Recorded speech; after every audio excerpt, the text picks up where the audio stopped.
মূলত এটা আমার গ্রামের বাড়িতে, এই যে আমার বাড়িতে এটা হলো আমাদের লবি। এখানে আমরা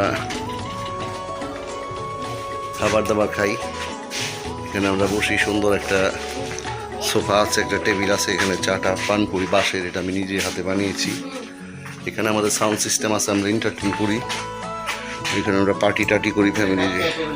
কত বড় একটা সাউন্ড সিস্টেম আমি এখানে রাখছি, আমি এনজয় করি এখানে। এবং ওখানে একটা সাউন্ড সিস্টেম কোনায় রাখা আছে, এখানে টোটাল ওই যে ভিতরে দেওয়া আছে সাউন্ড বাজে মিউজিক। বাসে একটা সোফা আছে।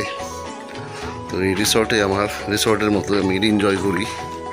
এখানে আবার একটা শেড দেওয়া আছে, এখানে আমরা বসে একটু ইভিনিং স্ন্যাক্স চা কফি খাই। এটা আমি বানাইছি বাসের, খুবই সুন্দর গার্ডেনের মতো। এই যে আমার বাড়িতে যে ঘরের মেন লবি, লবির পর এখান থেকে আসলে যে রিসোর্টের আদলে করা হয়েছে। এই যে আমার গেট, বাড়ির পথ।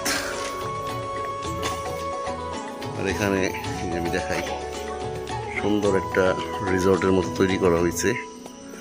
এটা জিনিসটা আসলে মূলত এরকম, লুকসটা খুব সুন্দর লাগে, নাইট ভিউ আরও সুন্দর।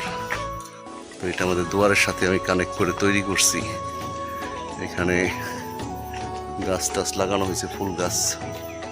এই যে এই যে এই যে গাছ লাগানো আছে, এখানে বসার চেয়ার দেওয়া আছে, এই যে বাগানের মতো।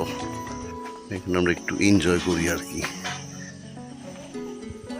মূলত টোটাল এটা আমার একটা রিসর্ট, আর আমি এই রিসর্টের এমডি, আমি এই রিসর্টের চেয়ারম্যান। এখানে আমি এনজয় করি এবং আমার রিসর্টটা অনেক সুন্দর। বন্ধুরা, আপনারা চাইলে নিজের বাড়িতে একটা রিসর্টের মতো পরিবেশ এনভায়রনমেন্ট তৈরি করতে পারেন। খুব ভালো লাগবে, মাঝে মাঝে ইভিনিং টি স্ন্যাক্স খাবেন, খুবই ভালো লাগবে, খুবই সুন্দর। সবাইকে আমার বাসায় দাওয়াত রইল, সুযোগ পেলে আসবেন, চা খাবো, সাথে মিষ্টি এবং খাবার দাবার নিয়ে আসবেন। এই প্রত্যাশায় আমি জুয়েল। সবাই ভালো থাকবেন, ধন্যবাদ, গুড নাইট।